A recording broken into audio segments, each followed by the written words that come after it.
everyone, this is Rebecca here with Adventures of an ENFP, and today I am actually taking a request for a video. Somebody asked me in one of the comments if I can make a video on how to attract an ENFP.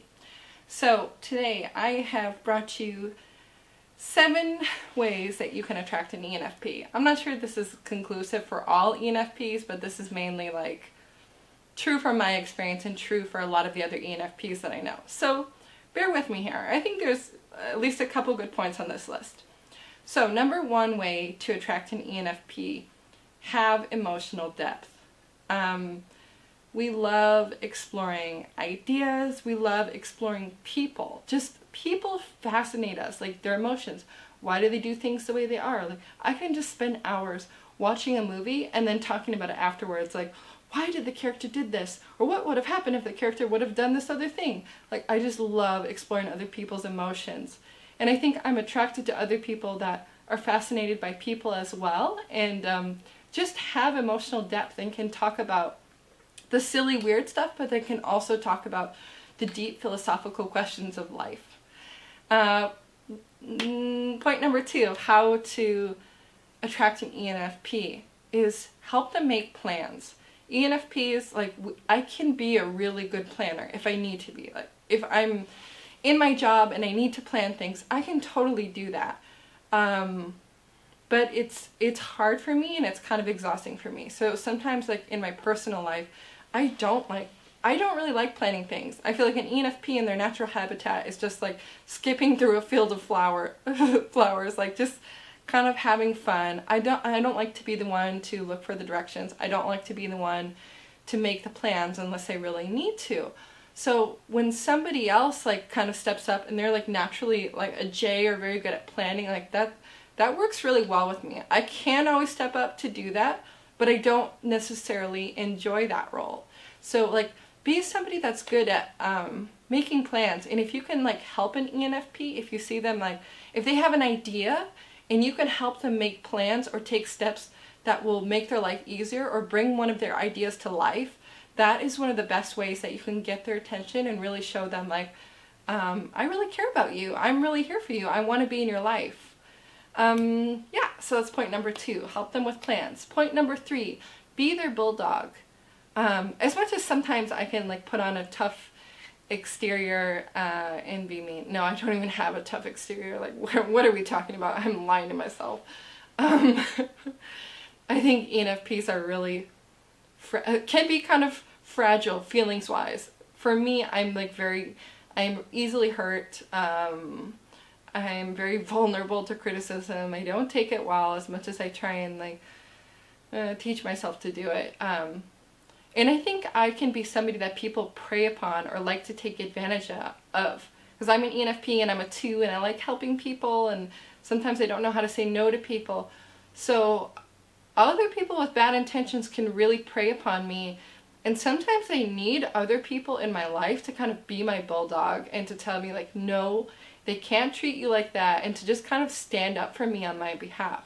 Because I feel comfortable standing up for other people, but sometimes it's really hard for me to stand up for myself in that way. So when I have somebody who, I kind of like people that can be the asshole, like when it comes to like protecting me, to me that's really attractive. So yeah, INTJs, ENTJs, you've got that going for you. Do that on behalf of an ENFP and they'll love you. Point number 4, be weird with them. Like most ENFPs are weird. Like we can be socially normal, but once somebody starts giving us the cues that like we can start being weird, we're probably going to start being weird, and it just makes everything so much more fun. So if you kind of let that weirdness out in small little doses, it's going to like bait them to show more of their true self and make them comfortable. Point number 5, show them that you notice their jokes. For me, a lot of times I'll make these little jokes under my breath, and most people don't get them. They're not listening for them. They don't, they just don't understand. They don't care. But when I say a small little comment or a small little sarcastic joke and somebody hears it and somebody can acknowledge it and understand it, like I really like that. And it makes me feel like, oh, somebody noticed me, or oh, I am funny because I only feel funny in my own head. Point number 6 on how to attract an ENFP: be open to adventure. And like, plan adventures, take them on adventures, invite them to do cool, interesting things. They'll be really appreciative, and think we're generally yes people. Like, if someone presents us with a new idea or a new place to go or a new thing to try, we're generally going to want to do that and be really motivated to do that. So that's another way that you can attract ENFPs, is if you're bringing more adventure into their life and you're open to that.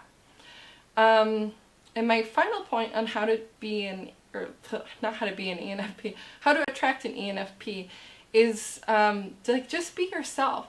Be interesting, have hobbies, be somebody that you'd want to be with, but don't try and be smooth or insincere or trying to just like, let me be in the spotlight so I can impress you and I can notice you. Like, an ENFP is probably more likely to sort of discover someone. I feel like we love that. We love the underdog. We love like finding that random person and connecting with them. So we're not necessarily looking for someone that's in the spotlight telling everyone how great they are. We're like looking for the guy that's in the corner, who's a little bit like unrecognized. I feel like personally that I can identify with that person, like the outlier, more than I can identify with someone who's always trying to self-promote and talk about how great they are.